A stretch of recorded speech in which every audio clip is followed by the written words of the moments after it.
کیا آپ بھی ان لوگوں میں شامل ہوتے ہیں جو پیسہ جلدی کمانے یا کوئی شارٹ کٹ یوز کرنے میں مشغول ہیں؟ تو یہ کہانی آپ پوری ضرور سنیے گا۔ امید ہے آپ کی سوچ میں اضافہ ہوگا، آپ کو ایک نئی راہ ملے گی، ایک سوچ نئی مل جائے گی۔ میرے ساتھ رہیے گا۔ پرانے زمانے کی بات ہے، ایک پہاڑ کی آغوش میں باغ امان نام کا ایک چھوٹا سا گاؤں بستا تھا۔ یہ گاؤں سیب اور اخروٹ کے باغوں کے لیے مشہور تھا، لیکن کچھ سالوں سے بارش کم ہونے اور گاؤں میں ایک عجیب سا روگ لگنے سے گاؤں کی رونق بے رنگ پڑ گئی تھی۔ اسی گاؤں میں جلال نام کا ایک نوجوان رہتا تھا۔ وہ بڑا ہنرمند اور تیز دماغ کا تھا، لیکن غریبی اور اپنے بیمار باپ کی دیکھ بھال کی ذمہ داری سے ہمیشہ بے چین رہتا تھا۔ اس کے دل میں ایک خواہش گھر کر گئی تھی، تیزی سے پیسہ کمانا اور گاؤں کی مشکلات سے بہت دور بھاگ جانا۔ وہ اکثر سوچتا کہ گاؤں میں اتنی محنت کرتے ہیں، ہمیں کیا ملتا ہے؟ بس 2 وقت کا کھانا۔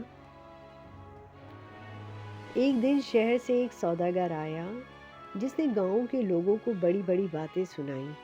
یہاں کیا رکھا ہے؟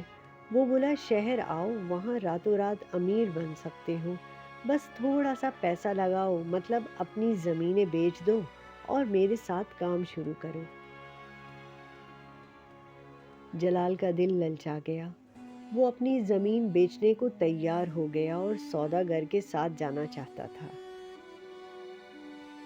گاؤں کے بزرگوں نے بہت سمجھایا، بیٹا یہ شہر کا چکر ٹھیک نہیں ہے، یہاں رہ کر محنت کرو، اللہ روزی دے گا۔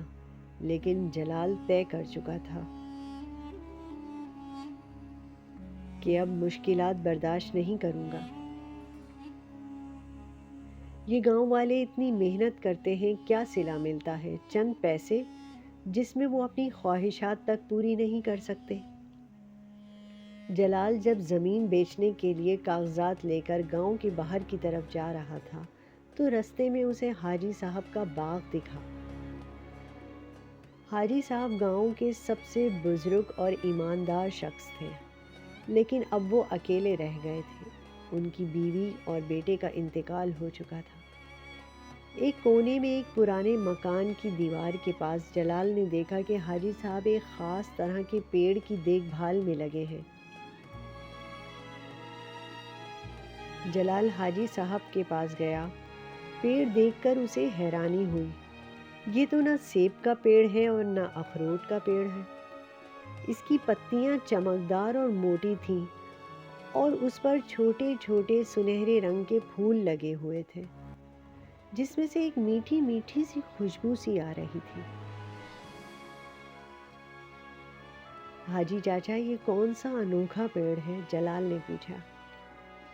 حاجی صاحب مسکرائے، بیٹا جلال، یہ ہے صبر کا پیڑ، میرے پردادا نے اسی لیے لگایا تھا۔ اس کا پھل سال میں ایک بار آتا ہے، اور تبھی آتا ہے جب اس کی دیکھ بھال پورا سال بنا کسی لالچ کے صرف اچھی نیت سے کی جائے۔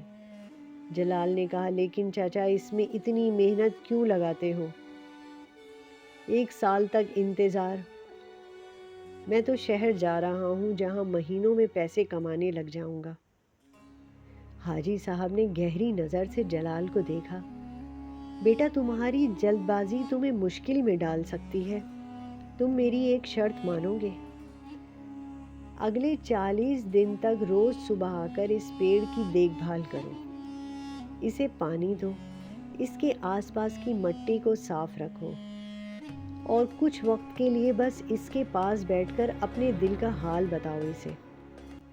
40 دن بعد اگر تمہیں لگے کہ شہر جانا ٹھیک ہے تو میں خود تمہاری مدد کروں گا، اور ساتھ ہی تمہارے 40 دنوں کے بدلے میں تمہارے بابا کا علاج بھی کرواؤں گا۔ جلال کو لگا یہ بہت اچھا سودا ہے۔ اسے لگا کہ 40 دن تو جھٹ سے گزر جائیں گے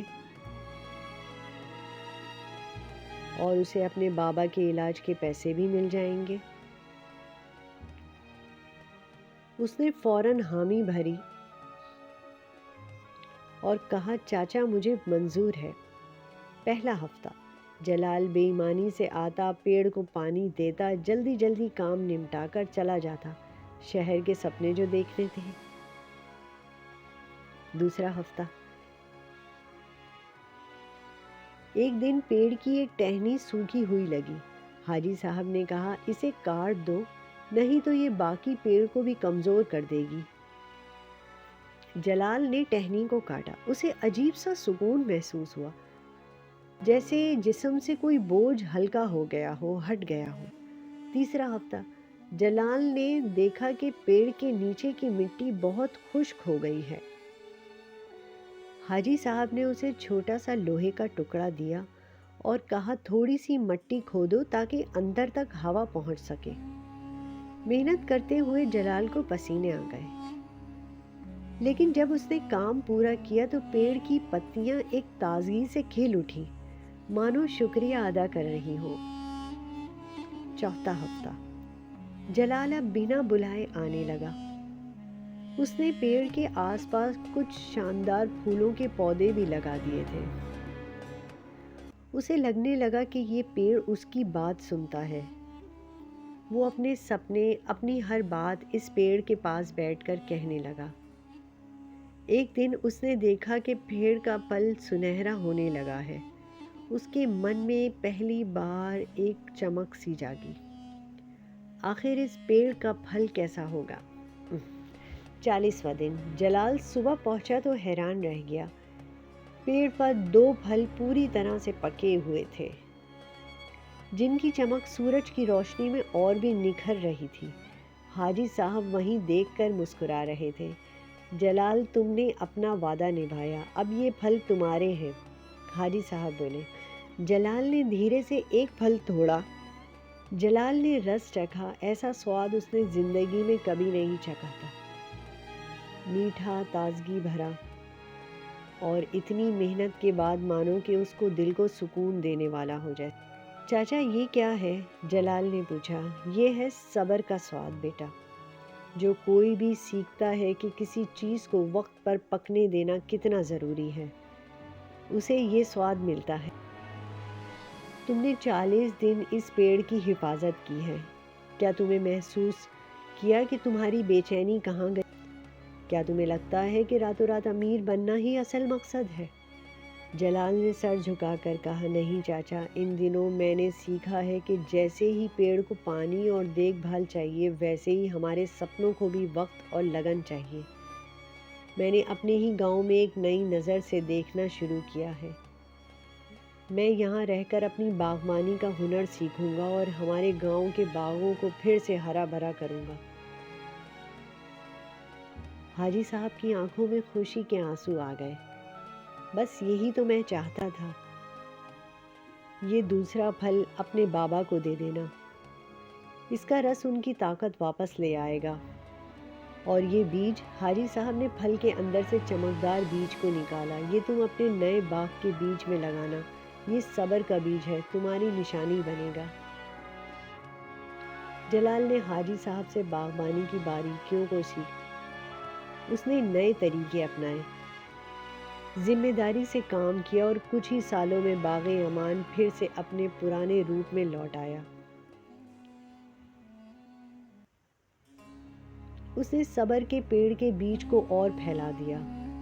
آج اس گاؤں کے ہر گھر کے آنگن میں ایک صبر کا پیڑ ہے، جو لوگوں کو یہ سیکھ دیتا ہے کہ سب سے میٹھے پھل وہ ہوتے ہیں جو اپنے وقت پر اپنی جڑوں سے پیار پکڑ پاتے ہیں۔